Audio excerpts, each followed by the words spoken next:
Hey everybody, hello universe. My name is Zachary Conan and I'm joined today once again with Style is Substance.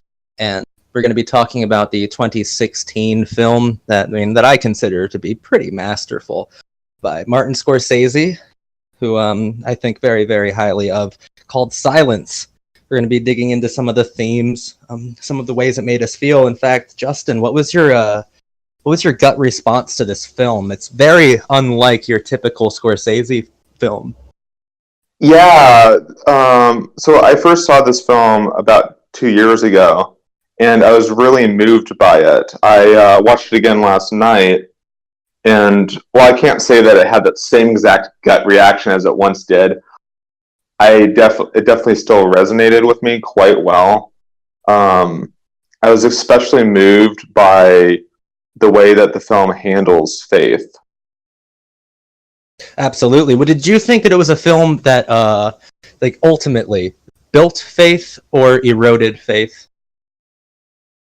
I think it's interesting because I can definitely see how one could take it one way or another, but I think if anything, it builds up faith in a way, or at You see, I least. entirely agree. I entirely agree with that sentiment. I'm not the most religious person in the world. My background, for those who don't know, I'm Jewish, and basically, I'm not very religious in my everyday life. But so I went into Mhm. this film perhaps more cynical, and the moral quandaries were relatively easy for me to solve. I don't share the kind of ethos of the missionary and savior spirit. But by the end of the film, and I believe Scorsese intended for the film to be not just bittersweet, but more so like purely optimistic and in a very human way. Uh, yeah, it built up my faith while watching the movie. It was a very interesting experience for me. That's good. Is this the second time you've seen it? Yeah, just the second, because after the first, I was actually like, okay, that was really good, but I never have to see it again. But then I Hmm. actually remember a post from you a while back, and me and you have been trying to find a movie that both of us could kind of focus on hyper specifically. And I love Hmm. Scorsese. I've made tons of videos about how I love him to death. And I remember you made a post about how you really liked Silence, like one of your favorite movies of the decade. And Yeah. I would say that and Tree of Life are some of my favorite films from this decade. which is fascinating because Terrence Malick recently came out. He watched Mhm. Silence and sent Martin Scorsese a letter asking him, "What does Christ want from us?" Which I think is a fascinating question to come away from the film with. Would you know how to answer, Terry? What does Christ want from us? That is a good. That's a good question. It also Maybe, depends on. It also yeah, depends maybe. on how religious you are. What I would say that according to the Christian faith, Christ wants us to follow Him. Absolutely. I think Christ wants our devotion, but I'm thinking that Martin Mm-hmm. Scorsese is saying that he doesn't want our imitations. He doesn't want our Mm-hmm. emulations. Um, Perhaps let's jump into a bit of the themes here, a bit of the moral quandaries, just to be as brief as I possibly can, because I don't like plot synopsis. And if you're watching this video, I really hope that you've seen this movie already, because it's phenomenal and it's wonderful. And you'd get a lot more out of this conversation if you've seen it already. But it's basically about a priest being forced to apostatize or forsake his own God, and he's put through a lot of spiritual tests. And I've said a lot of times that I think that most Martin Scorsese movies are about spiritual tests. In fact, that might be how he personalized some of his more mainstream films, is by adding kind of like a nearly Christian spiritual test to films like The Color of Money or Mm-hmm. The Aviator, things like that. But so this priest named Rodriguez, played pretty well by Andrew Garfield, I gotta say, is put through a lot of tests that test the limitations of his faith, and most of them have moral consequences. Um, People die because he does not simply trample over a plate with the image of Christ on it, and that's a moral quandary. I got, I guess, two part question for you. All Um, right. How do you feel about Rodriguez's decision to do that? Do you think it was moral or amoral? And then as well, do you think that's... Do you mean uh, the ultimate decision of him stepping on the image of Christ? yes, but do you think that was Okay. too little, too late, or at the same time, what do you think? Do you think Scorsese is even adding a value judgment to, not his great apostasy, but is he adding a value judgment to characters like Adam Driver perishing? Is he adding a value judgment to all of these things, or is he kind of giving us a God's point of view? And if he is, then God, it might be sympathetic, but silent. I think in a way he is providing us with a God-like view, because I feel like it kind of shows things from more of an objective standpoint, but at the same time, we also see things through Rodriguez's eyes. And maybe because of this, on one hand, because he thinks that apostatizing is the worst thing that he can do. Because of that, I think that's why I think the film sides with him.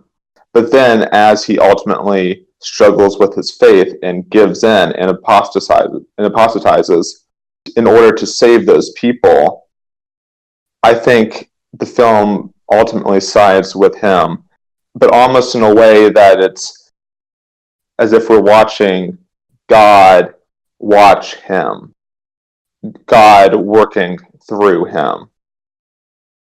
That's very interesting. I think that you're actually probably right about the point of view switch. And it's almost and Scorsese is a genius. He compromises that point of view, right? Because we are seeing it through Rodriguez's eyes, but you're right. Once that apostasy happens, and hopefully this makes sense, isn't just word salad. Up until the apostasy, there's not a whole lot of the Scorsese signature grammar throughout the whole movie.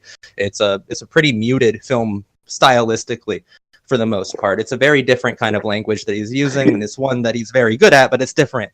But once he tramples on that plate, it goes right into slow motion. But then after that, it reminds me of like, oh, here's Scorsese. It was like a Goodfellas ending. It was like the voiceover, the quick cuts, the fast moving time spans. Like it was far more composed after that. So there was a removal, and it was almost like it wasn't God's point of view, but rather the imitation of God's point of view, because it was Rodriguez having to emulate being Christ-like, because that's part of his Catholic mission. So I think you're really absolutely right, and that is also supported by the style of the film. Right, but then I also question if the voice that he hears actually is Christ or not in the context of the film. Is Christ actually speaking to him, or is Christ still being silent? Is God still being silent? And is this just him talking to himself, saying, this is okay to apostatize, it's okay to save these people?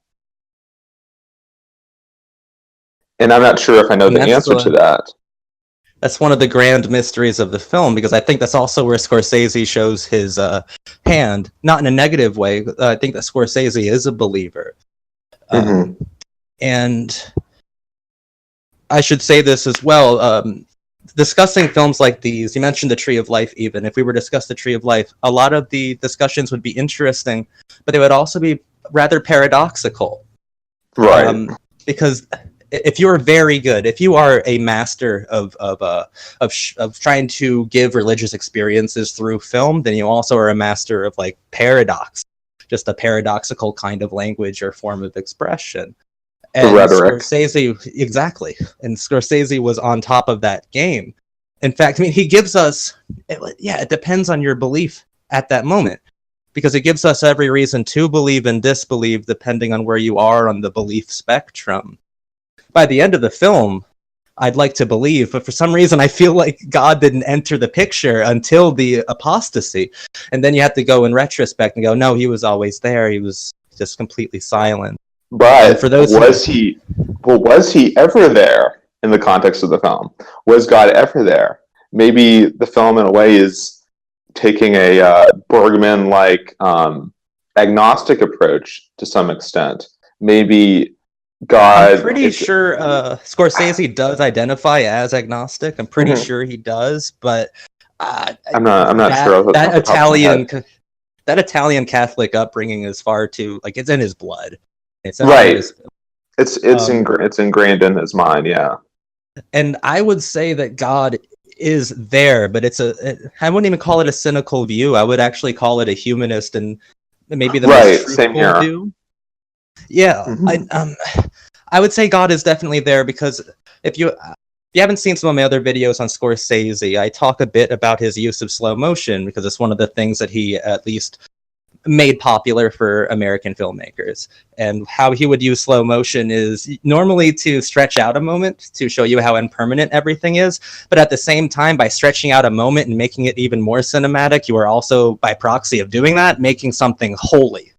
And I believe that when he steps on that plate and you hear like a rooster crowing in the background, reminding you of Peter denying Christ 3 times, he is making that moment holy. And he's completely, to me, that's an admission of God's existence, and that God is silent, but God is there. And that moment was holy, that moment was foretold, like predestined and biblical.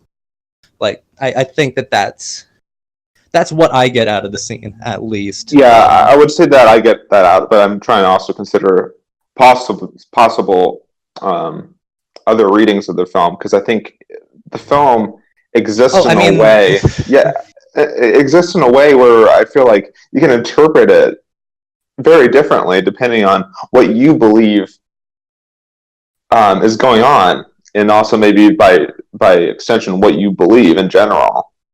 Absolutely. My humanist spirit, while it aches at the notion of like a Christ-like, of a God figure being visible to me, like at least metaphysically through the film, there's another part of my humanist spirit that wants to spit in Rodriguez's face for allowing so many people to die on account of what can only be called egotism in the face of God, refusing to apostatize for that long.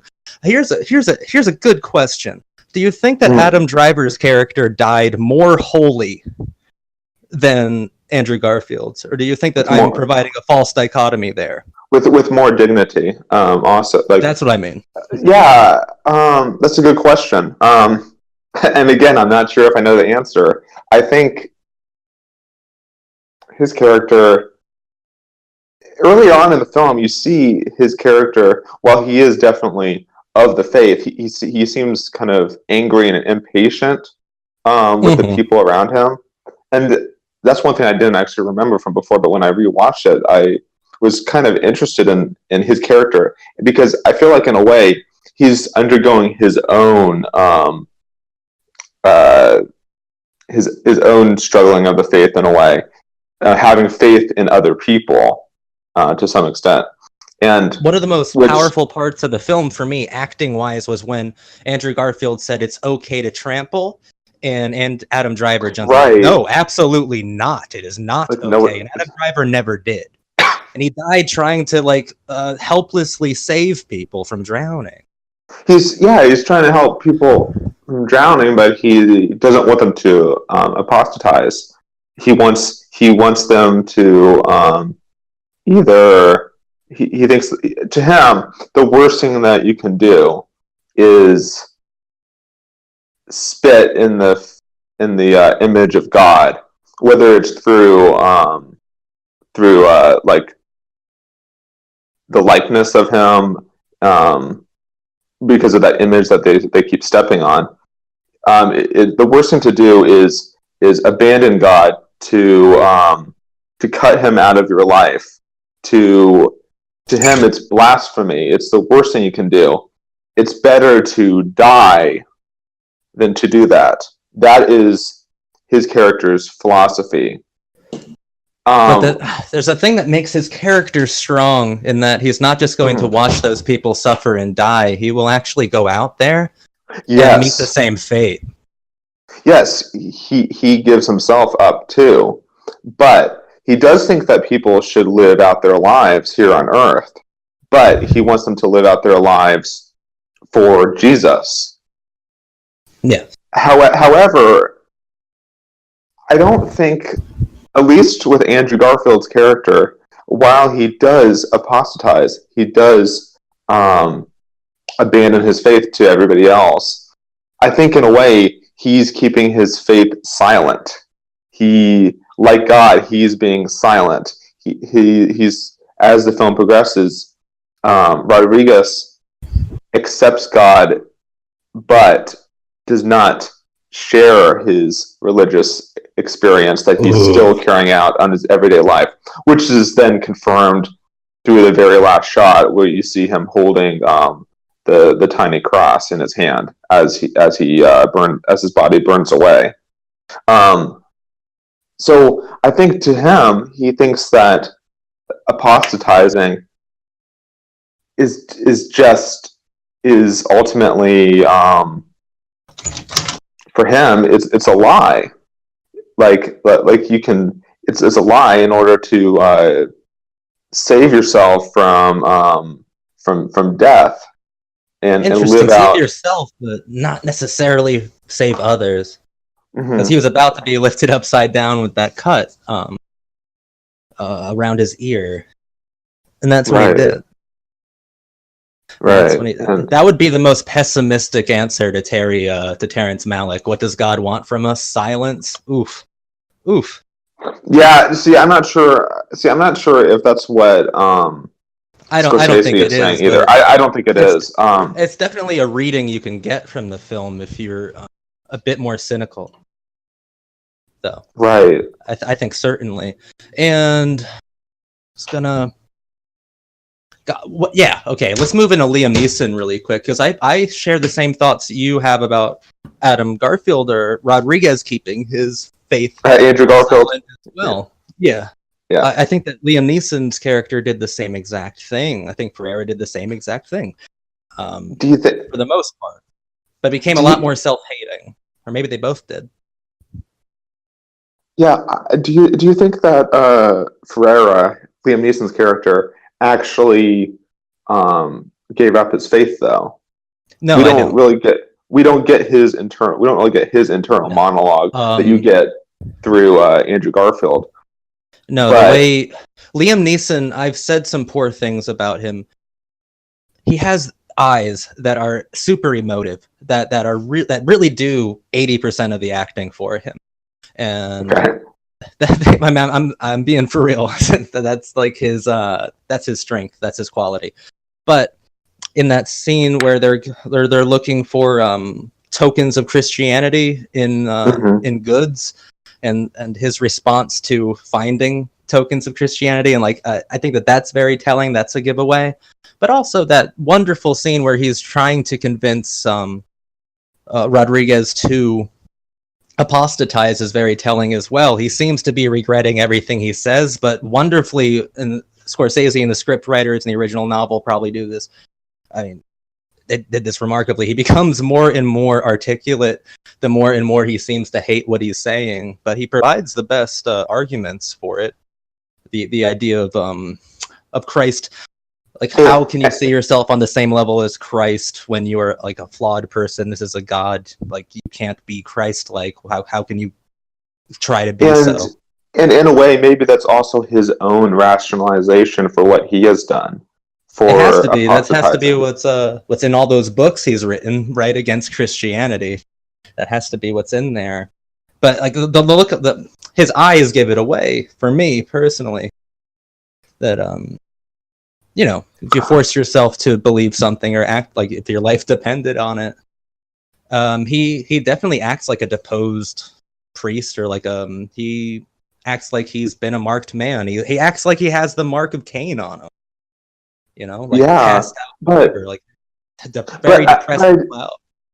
But I do think there's truth to, at least in his mind. I think he does believe that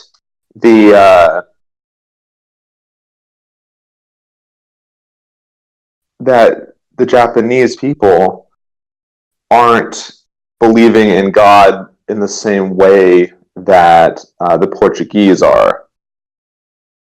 I think all of his points are very salient, especially that one as well. And even the Inquisitor saying it's not growing here because it's a swamp. They don't even understand what you're saying. Like, it's just I think that is incredibly accurate. But the thing is, that's not supposed to matter to Rodriguez, right? Right.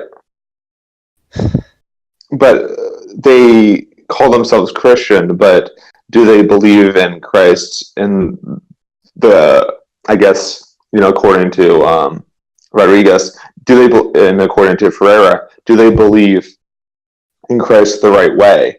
Are they practicing Christianity, or are they practicing a contorted version of Buddhism with Christian ideology intermixed in there? That's kind of the impression that I was getting from the film, that maybe, well, they definitely were able to lay down their lives in the name of Christ. Is that actually what they're doing? I don't think that's up for those men to say, I think that's definitely something that's up for God to say. A missionary can show you the way, right? Adam Driver was so seemingly and outwardly, not seemingly, he was annoyed by the way the Japanese people responded to his presence, responded to the idea of the Christian God, and yet Adam Driver he saw the value, the terror, the torment in their sacrifice, and joined them. Right. So, that thought didn't cross his mind, even though we know from Adam Driver's performance that he was very annoyed, like visibly, kind of like, visibly frustrated. Yeah. Explicitly. And yet that didn't matter when it came down to it. When it came down to me being, like, I just got goosebumps all of a sudden thinking about that scene. The scene where he drowns. I just got goosebumps. That's that's a powerful incredible scene. That was incredible. And I think that Scorsese shows that character an interesting amount of not holiness but humanist respect, because it starts with the point of view of Garfield from the beach, and that's heartbreaking, but then we get up close.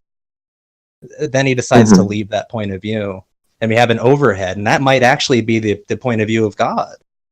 Same with some of the overheads of the men who are crucified on the shores, waiting for the tide to drown them. Oh yeah, another powerful scene. Yeah, goosebumps all around. And I think it's fascinating. Normally, when a director takes on such a heavy topic, it's easy for me. Godard had something to say about Holocaust pictures, about how they're incredibly inauthentic and like they shouldn't be made because you have to imagine them eating hot dogs in between takes. It's like a stupid thing to do and it's heartless. Scorsese, very few people can do this, but I had every scene dripped with respect and emotionality and religious texturing.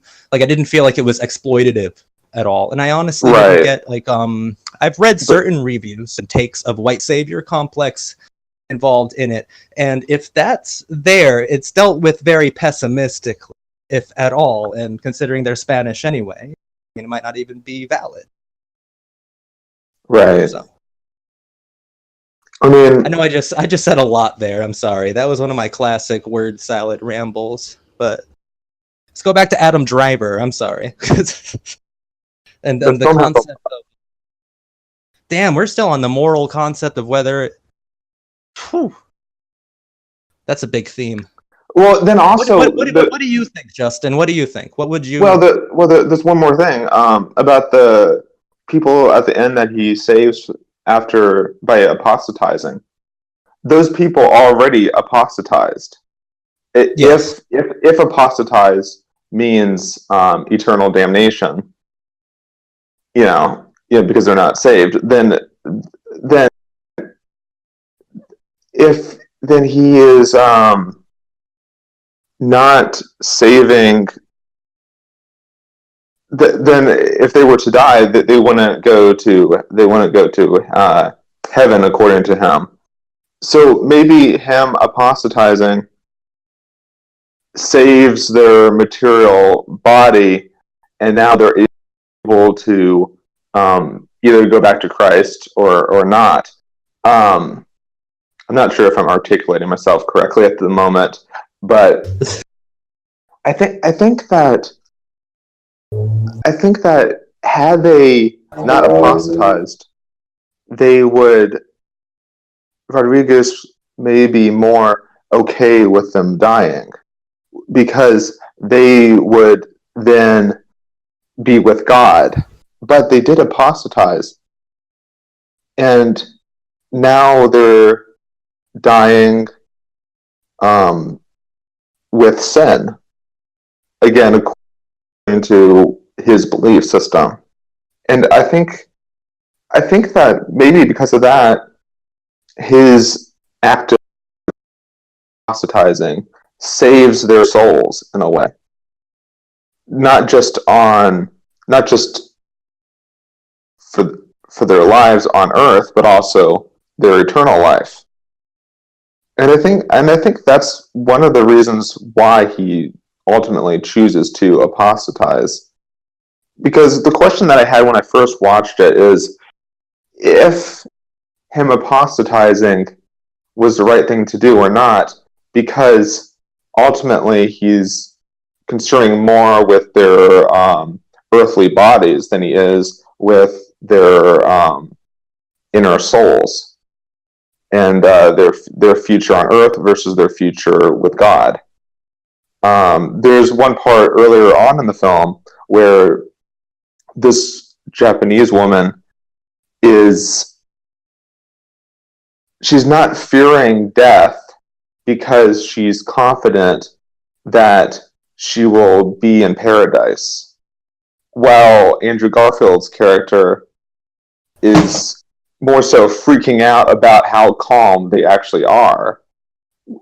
At that point, his faith is struggling. But I found those scenes very, very powerful and very interesting at the same time, because I'm constantly questioning who is doing the right thing. And again, I know we're still talking about the moral implications of it, but according to their faith, who is doing the right thing? Because apostatizing, we know that it's not true apostatizing. He's not actually giving up God. He's just saying he's giving up God in order to save people, in order to save himself, while he's still living with God. I don't know. What do you think? I think that that's definitely one way to definitely view it. It's very complicated because at the beginning, it's you touched upon this earlier and basically implied that it's a good reversal of roles, because Adam Driver seems to be the one who is angry, a bit be a bit more cynical about the nature of their mission, and Andrew Garfield at least seems to be very, he has faith, steadfast in his faith. But then slowly, even before he's captured, Andrew Garfield, Rodriguez definitely starts to become skeptical. He expresses skepticism before he's even captured. So I thought it was interesting that he was the one who was focused on so heavily. But from his apostatizing, I think I can agree with you to an extent, but at the same time, I just think he let all those people die, and I think that he had a bit of skepticism inside of him that was, obviously warring with himself. He must have known that, and there must have been a reason they didn't even attempt to do what they did to Rodriguez, to Adam Driver's character as well. They must have noticed one's faith was unbreakable while the other's was barely intact. Right. Yeah. lots of stuff going on all at once. Like, can you imagine, based on what we saw of Adam Driver's character, how the conversation between he and Liam Neeson would have went? Oh yeah, that's something I would like to know. Oh god, that'd be quick. That'd be fast. That'd be done. I feel like he'd be firm and tell him, no, you're wrong. Exactly. Whereas Andrew Garfield was saying, no, you're wrong, but maybe you're right, basically. Exactly. He was saying, yeah. Well, what did you think of Scorsese's direction overall? I think it's I haven't seen Raging Bull in a long time, but I think it may be his best work. Honestly, it's very different from most of his films, especially from this century. I think, in a lot of ways, he's a masterful director, and Oh yeah. this just only cements my appreciation of Scorsese. And I'm incredibly grateful. He described this film as a pilgrimage. It took him like decades to make this film. Mm-hmm.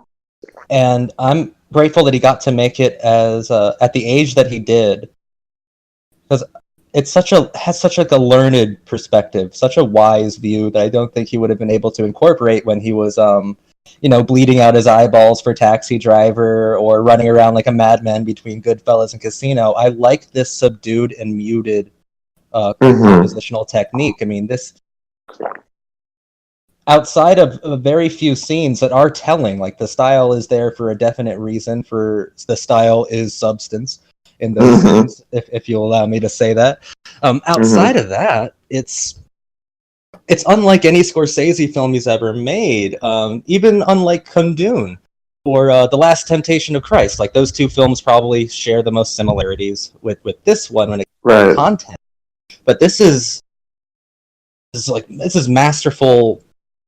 To me, Raging Bull and Silence are probably his best directed films. I'm not saying anything against the compositional acrobatics that you can find in Goodfellas, but he almost forsakes his own ego in order to make Silence. Right.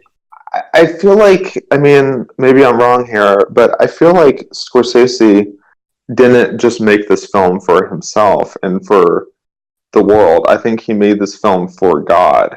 That's what I think, at least. No, that's absolutely what I would think as well. That's what I walk away from it thinking. It's very odd because you could. It's so. Yeah. It's a very delicate fucking balance beam that he's walking on in this film.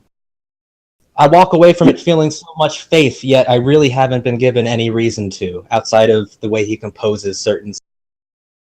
Right, and I don't think you really get films like this these days. Oh, no, I would definitely agree. I can see why the audience score for it on Rotten Tomatoes, or if I talk about it with people, why it wasn't too well received. I'm talking generally, just broadly speaking. I can see why it wasn't incredibly well received when it came out. It's not only challenging on a religious and hyper-personal kind of level, even for the atheist or Christian or Jew like myself alike. To me, it is challenging compositionally and structurally. It is a film of a great amount of length as well. It's an epic. Right. It's like an epic, but at the same time, it's very personal. It's very intimate. Like, I mean, it's near 3 hours long, but at the same time, at least on rewatch, those 3 hours went by quickly. There's so much going on, yet at the same time, not that much. It's a perfect balance, in my opinion. It's a perfect balance, and it's obviously very influenced by people like Dreyer and like maybe Andrei Rublev by Tarkovsky. I say Dreyer because the film opens in the exact same way that Vampire does, and I keep forgetting to mention this whenever I talk about Silence. Oh, really? The same exact opening of the foggy, the foggy water and the kind of the figure standing there. It's the same exact thing. So, I mean, and Martin Scorsese is the patron saint of film geeks. He was America's response to Godard before we had a Tarantino. Like he would put both of us to shame, Justin, with the amount of knowledge he had at our age about these films. Like, he kept obsessive lists and everything. It was wonderful. So if he's using that, like, why use Dreyer? Is he trying to... And why use Vampire? He's not using Ordette or The Passion of Joan of Arc. Like, he's not using one of his more blatantly religious pieces. But he's aligning himself with that kind of language. And Dreyer's language was... Do you see much of it in this film, besides that opening scene? I do see Dreyer in there. I made a video on The Passion of Joan of Arc recently, really short video. And I think what I see from Dreyer here is the way that he simultaneously criticizes religion while also endorsing it. And that's one thing I really like about Dreyer. He promotes ideas of faith, but at the same time he doesn't like how it's contorted. That's what makes his film special for me, and his visual language and conveying that in some ways is not copied, but it has definitely left an influence on Scorsese when he made this film. I also saw a bit of Mizoguchi in there. Oh, I did as well. Yeah, I thought we both picked up on that. Picked up on and that's another director who likes to do every once in a while lightly surrealist motifs in his works. Right. Vampire and Yugetsu are kind of similar in a way. If Dreyer's film Vampire is all about like paradoxes and spatial impossibilities and how what you like. Vampire is almost a film that defeats analysis, and Silence almost is as well, because you and I are going back and forth, but we can't come to a definitive and absolute answer. And Scorsese, just like the characters can't. Exactly. It's incredibly difficult to make a film like that dealing with what he's dealing with, and I think in the modern age, it's increasingly. Right, and doing it so maturely. If I'm not mistaken, this came out the same year as the sequel to God's Not Dead, and it made less money. Yeah. Oh God, I wouldn't be surprised. And that this is definitely a film that I've seen before we did this conversation, and before I made a little video about Silence before this. I looked up some reviews, and I wanted to find specifically Christian reviews and covering this film and talking about how all Christians need to see it. And I'm like, that's actually like pretty true. I don't know why it didn't catch on with the Christian community too well, or maybe I do know why. It's actually kind of obvious why. But I think it's also a film that builds really. I mean, I'm sorry, that builds belief, that doesn't erode it. I think it builds a positivist view. I think also like agnostics and atheists can definitely get a lot out of it too, because because on one hand they could also interpret it like the opposite way that we're interpreting it. Scorsese leaves enough there where you can get that out of it, but I think also it shows what people of faith do believe in, and how it affects them emotionally, the way that it affects their worldviews, the good stuff about it, the bad things about it, the consequences of having faith. I think it's all there, and in that way, it's educational and insightful. Well, absolutely. There's a lot of sophisticated messaging. I think that even if the edgiest atheist in the world watched this film, well, they might not be hung up on the spirituality as much as they are, but they will be talking about, they'll probably be having a lot more of a political conversation than the one we're having. And then also about, cultural influence, the way that the people from Portugal, they come into Japan, they start spreading their ideology. Japan's not happy with it. So it also has a lot to say about the way that two different countries, two different religions and political ideologies battle against each other. And I think in that respect, it offers some insight. The way that one of my favorite scenes is when the Inquisitor is talking with Rodriguez about how Christianity cannot and should not flourish in Japan, and he's also voicing that it's wrong for these people to come into their country and tell them how to think.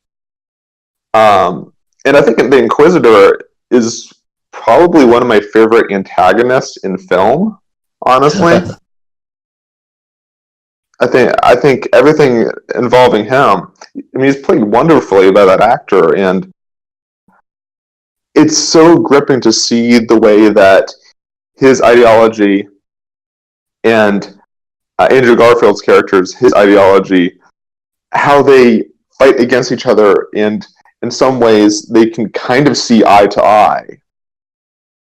And well, that's, to me, that fed into the kind of false dichotomy that Scorsese was, I think, exposing with trying right, with Rodriguez attempting to emulate Christ in very unreasonable ways.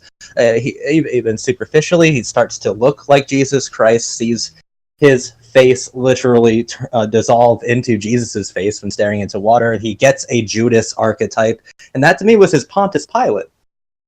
Like, that was his like, the person putting him to death, essentially. And in the end, he's not Christ. He's Peter. Like, he's not an outstandingly important character in the Gospels. right. I almost think there's like a lot of hubris to Rodriguez, and there's a lot of egotism to Rodriguez. Right, and he doesn't want to. Basically, in some ways, he plays God. Mm-hmm. I mean, maybe he's trying to have God. He absolutely does. He chooses that those people at the end are in some way more worthy or in need of saving than people leading up to that point. Absolutely. Yeah. Are those people dying for God, or are they dying for him? Exactly. I mean, and that's a whole other level of Scorsese, because he puts this dichotomy there, and I'm adding the value of false to it. I don't necessarily think Scorsese is saying, but it's there. It's there. The idea that Andrew Garfield's character is, in a way, to me, LARPing as Jesus Christ through half the movie. But I don't think he's like actively trying to do it. I don't think he has negative intentions at all. I don't think he's trying to contort religion. I think it's just happened. I just think it's happening. So then, what does that mean? That that there's an irresistibility to martyrdom, that people just naturally just fall into these roles. Well, I don't know. What do you think? I'm not entirely sure what the film is trying to say with that. But at the same time, all these questions come to my mind. Yeah, it's a concept that I hadn't really thought of before this conversation. Me neither, actually. Well, that's the beauty of these conversations. We discover things in the moment. So what is Scorsese saying? That it's just... He's not saying some Joseph Campbell bullshit about how archetypes are eternal, because I'm certain that character did not intend to be Judas over and over and over again as well. It seemed to destroy him every time. And he becomes quite likable in the film's closing moments as well. Right.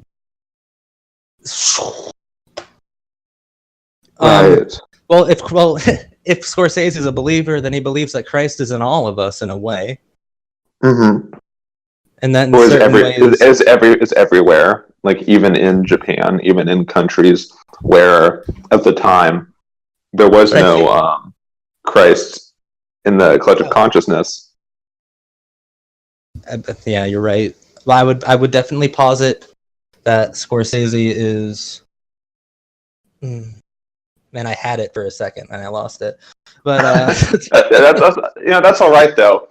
But I think ultimately what Scorsese is trying to do with the film is not only get you thinking, but also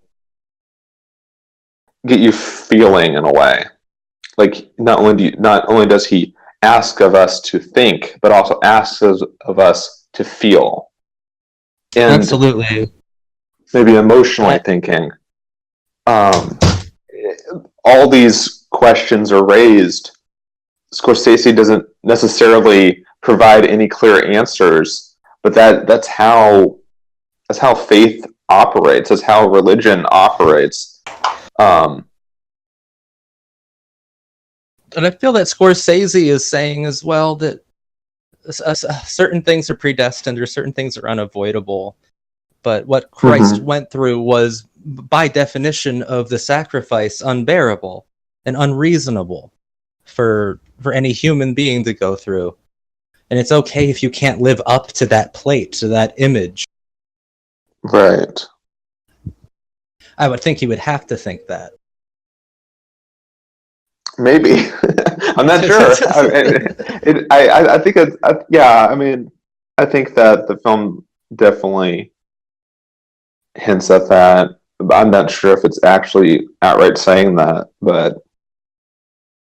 No, but I do think it's saying... If we're going to wrap this up here in a little bit, but just to kind of circle back to Terrence Malick's question of Martin Scorsese, which Martin Scorsese did not answer it either, at least not to my knowledge. What does Christ want from us based on the film Silence? I still say he wants devotion. What would you say at this point? I think he wants, according to the film, Christ wants us to evaluate not only the way we worship him, but the way that we live out our everyday lives, whether it is in silence or we're open about it, or we're trying to spread his love to others. I think the film, it leads us to ask a lot of questions. I don't think it provides any concrete answers, because I think that is just the nature of faith, and Scorsese is conveying that through Silence.